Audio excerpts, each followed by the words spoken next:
Hello students, today we are going to discuss the topic computer virus. So virus stands for Vital Information Resources Under Siege. So you can see that right now also we are facing so much problems just because one virus, because it needs a host from where it can affect another bodies also. So just like that, a computer virus is a software code or program that is going to attach itself to one file, and from that infected file it is going to infect other files also, and then it's going to stop the normal functioning of your computer. So here are some types of computer viruses. File infector.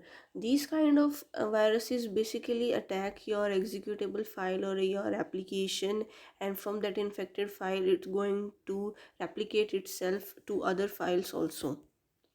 Boot sector virus. These kind of viruses basically attack your booting sector, that is your startup instructions, and whenever your operating system is going to load into the memory, at that time it is going to attack. Macrovirus. These kind of viruses infects software applications that already uses macros in it, and it is going to change the macros code with its own code, and just in one single action it is going to affect your whole application. Let's take a look at the different examples of viruses. Basically all these examples falls into these three categories, whether it will be a file infector, whether it will be a boot infector, or whether it will be a macro infector.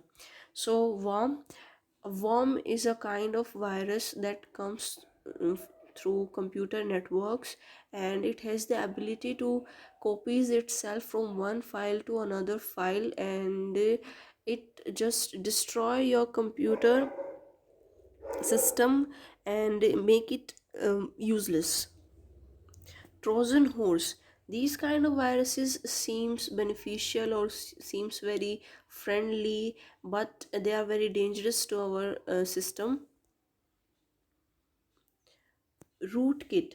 Okay, these kind of viruses are gonna be in your computer, and they are just gonna give access to a remote person so that he can control all the activities of your computer. Sweeper. Okay, it's a fake antivirus, and whenever you just download it unintentionally, then along with it viruses also get downloaded in your computer. And another name for this is rock sleeper. Okay, these kind of viruses are basically to steal your personal or financial information. Alabama.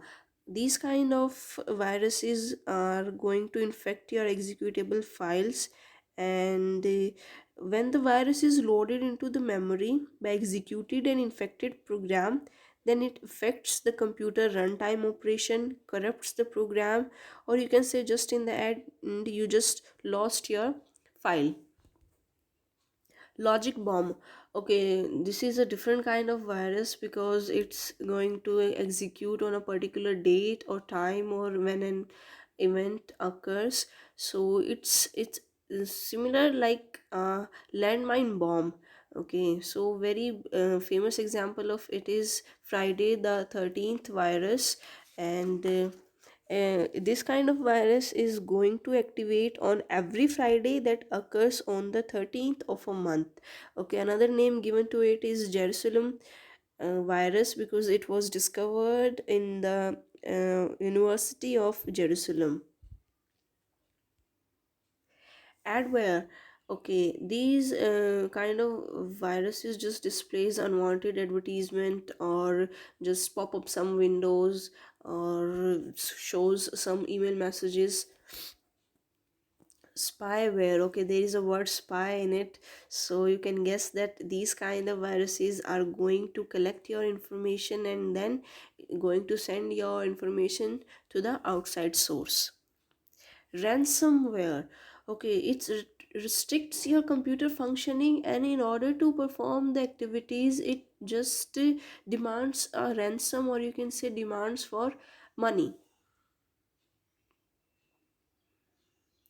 Okay, So whether it's a rootkit, or whether it's a boot virus, or whether it's a bomb, or whether it's a adware, all these viruses are collectively called malware, or you can say malicious softwares. And the programmers who are going to write these viruses are called virus authors or corrupt programmers. So whenever these programmers just write the virus code, so their main motive is to deliver the payload, and the payload is the destructive event that is going to happen after your program is going to be delivered. Okay, let's take a look what can be the different sources of virus.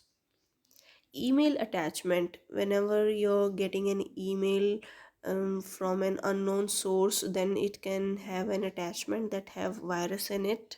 Or internet download: whenever you're browsing your internet, and from there, or just when you download something from sites that are not trusted, so at that time your computer can be infected with a virus. And virus infected software: suppose you're using a cd or pen drive, or and that has an infected software, so whenever you're going to attach these kind of media in your computer, then your computer is going to affected by it. So what are the possible effects? I mean, what are the symptoms that seems like your computer is infected? Okay, your computer runs at a slow speed, you have reduced memory, you have unusual messages, corrupt files, or any unusual action that is going to happen in your computer.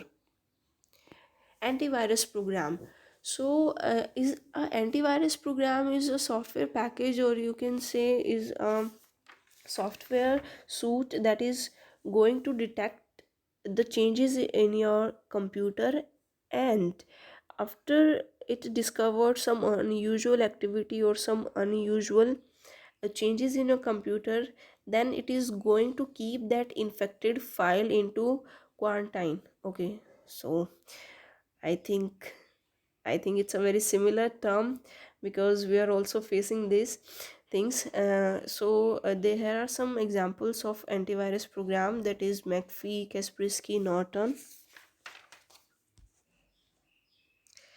Okay, it is said that precaution is always better than cure, and I hope that you guys are also taking enough precautions. So, in just try to avoid these things, and just try to do the things that are not going to infect your computer. And that is, don't start a media with removable media. I mean, whenever you're going to start your computer, make sure that no external media is attached to it, because it can affect your booting sector. Never open an unexpected email attachment, and install an antivirus, download files from trusted websites also. So basically, these kind of precautions that you can take